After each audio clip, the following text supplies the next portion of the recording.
Magandang araw sa iyo Madam Char at sa tagapakinig mo. Ako nga pala si Zyriel. Ang kwento ko ay tungkol sa boarding house ng kapatid ko na si Dimple, at ito ang kwento.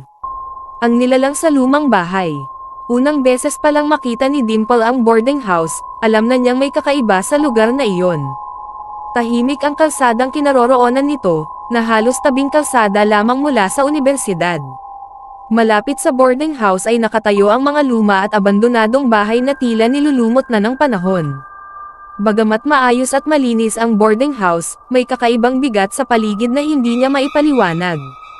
Dito na raw nanatili yung ilang mga graduating students dati, sabi ni Mang Tonyo, ang matandang caretaker, habang inaabot sa kanya ang susi ng kanyang kwarto.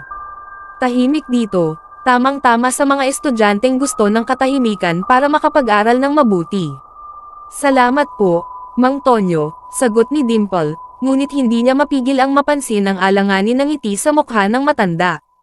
Parang may kung anong lihim ang naglalaro sa kanyang mga mata. Habang naglalakad siya papunta sa ikalawang palapag, tumagos sa balat niya ang malamig na hangin, kahit walang bukas na bintana. Pakiramdam niya ay para siyang sinusundan ng malamig na tingin.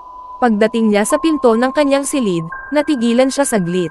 Tila may aninong dumaan sa kanyang likuran, ngunit nang lumingon siya, wala namang tao. Pagpasok sa kanyang kwarto, sinalubong siya ni Meretz, ang kanyang roommate.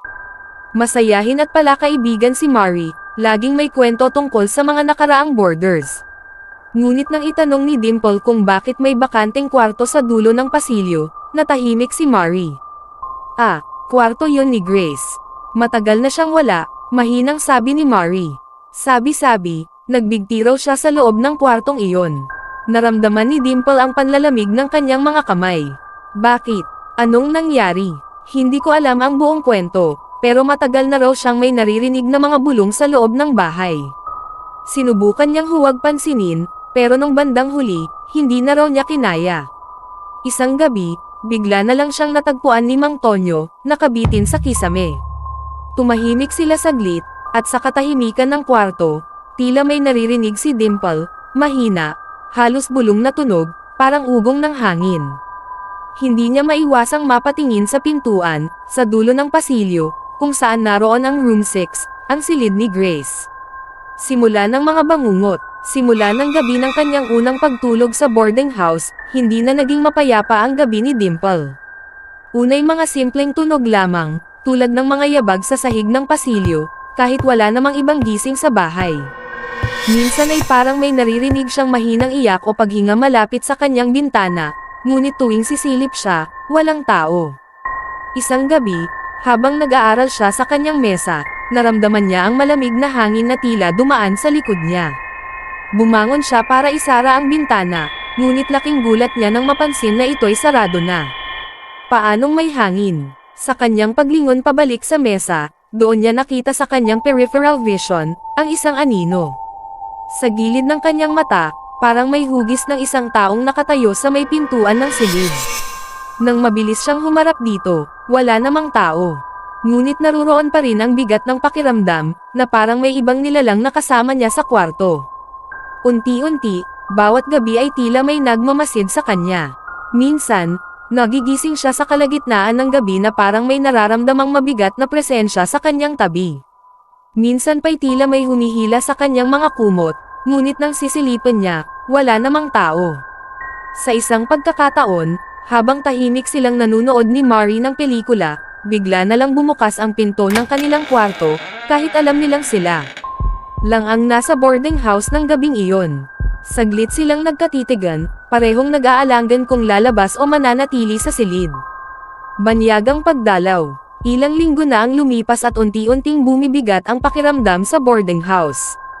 Si Mari, na dati masayahin, ay nagiging tahimik din tuwing gabi. Naririnig mo rin ba, Dimps? Yung mga bulong? Tanong niya isang gabi. Oo, pero baka mga alingaw-ngaw lang sa bahay na to.